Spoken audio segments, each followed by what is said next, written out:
સતગુરુ ભગવાન કી જય, સનાતન ધર્મની જય।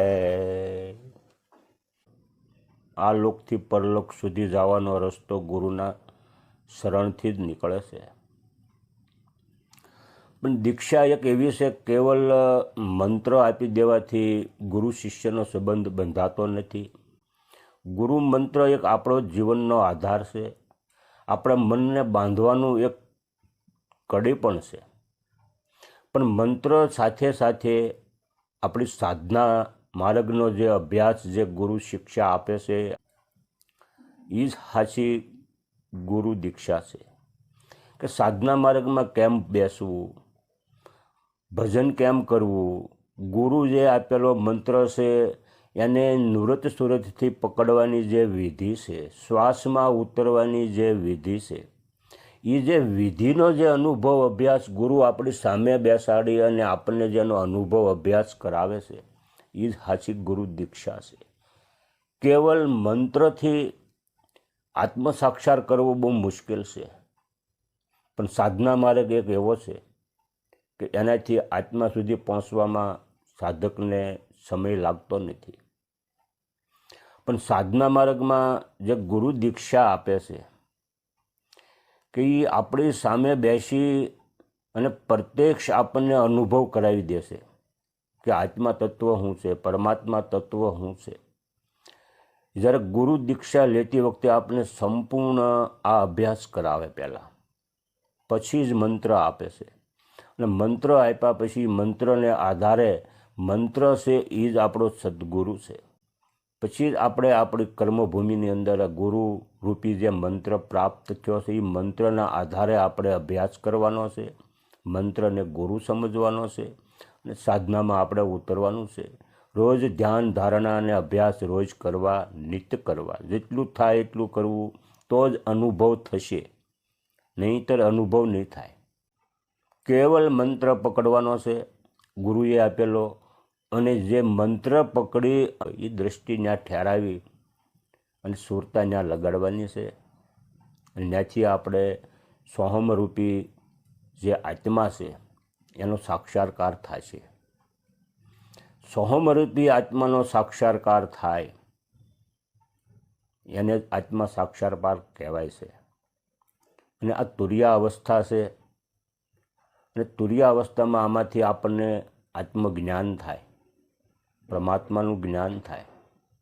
આ સાધનાનું ફળ છે। સાધનામાં બેસવાનું મહત્ત્વ કે આત્મા સુધી પહોંચવાનો માર્ગ કેવળ આત્માથી અધિક, વસનથી અધિક બીજું કાંઈ લક્ષ્યમાં ન હોય કે હું કોણ છું, મને મારે જોવો છે, હું હુકામ આવ્યો છું, હવે હું કરું અને ક્યાં પહોંચું તો મારી મુક્તિ થાય। આ જે લક્ષ્ય છે, આ જે આપણો અંદરનો અંતકરણમાંથી જે ભાવ પ્રગટ થાય છે, આમાંથી પ્રેમ પ્રગટ થાય છે, આને સાધના કહેવાય। સાધના, દરેક સત્સંગમાં સાધના શબ્દ હું બોલું છું। સાધના એટલે કોઈ બીજી સિદ્ધિ પ્રાપ્ત કરવાની સાધના નથી। સાધના એટલે ભજન કરવું, ભજનને પણ એક સાધના કહેવાય। મંત્રમાં ધ્યાન રાખવું, વસનમાં ધ્યાન રાખવું, આને પણ એક સાધના કહેવાય। ગુરુના વસનમાં વિશ્વાસ અડગ રાખવો, મન ડગે નહીં, આને પણ એક સાધના કહેવાય। તો સાધના દરેક સ્થળે ગમે ત્યારે થઈ શકે છે।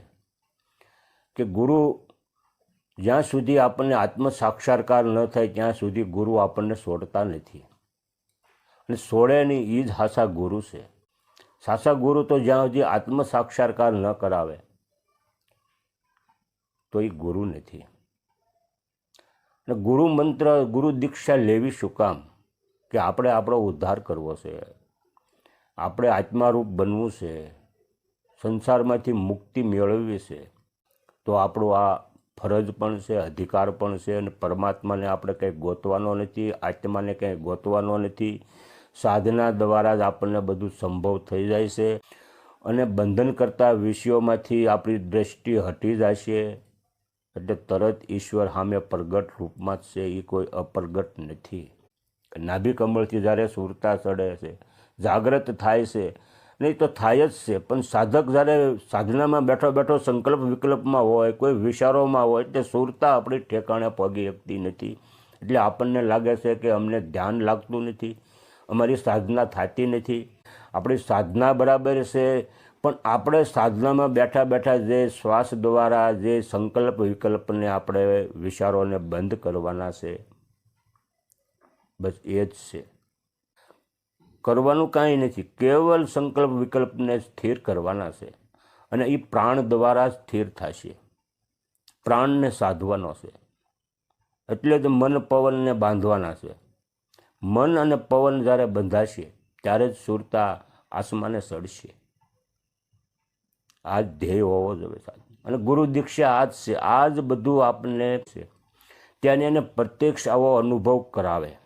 આ જ ગુરુ દીક્ષા છે, આ જ ગુરુ દીક્ષાનું મહત્ત્વ છે. આને જ ગુરુ દીક્ષા કહેવાય છે. તો કદાચ આપણામાં કાંઈ ભૂલ હોય, આપણે રહેણી કહેણીમાં ભૂલ હોય, વસનોમાં હાલવામાં ભૂલ હોય, તો પણ આપને સાધના સિદ્ધ ન થાય. હરિના માર્ગની જે સાધના છે એ સિદ્ધ કરવા માટે આપણે રહેણીમાં ઉતરવું પડશે. જ્યાં સુધી રહેણી કહેણી આપણામાં નહીં આવે ત્યાં સુધી આ કાંઈ થવાનું નથી. ગુરુ દીક્ષા લેવાથી પણ આપણો કોઈ ઉદ્ધાર નથી થઈ જવાનો.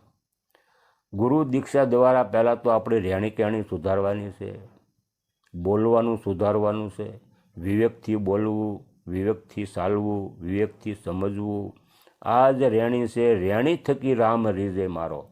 રહેણી વગેરે રામ રીઝે નહીં. અને રહેણી જ્યારે રહેણી કહેણીમાં હાલશું ત્યારે જ ભજન થશે. અને ભજન વગેરે ભગવાન પણ રીઝે નહીં. એટલે મૂળ તો આપણે સાધકને આપણી રહેણી કહેણી સુધારવાની. જેટલું સમજશું જીવનમાં, સતને ઉતારશું, સતને જેટલું ધારણ કરશું, એટલો જ ઈશ્વર નજીક આવશે. ગુરુ મંત્ર આપણો સાક્ષાત ગુરુ જ છે. સતગુરુ ભગવાન કી જય, સનાતન ધર્મની જય.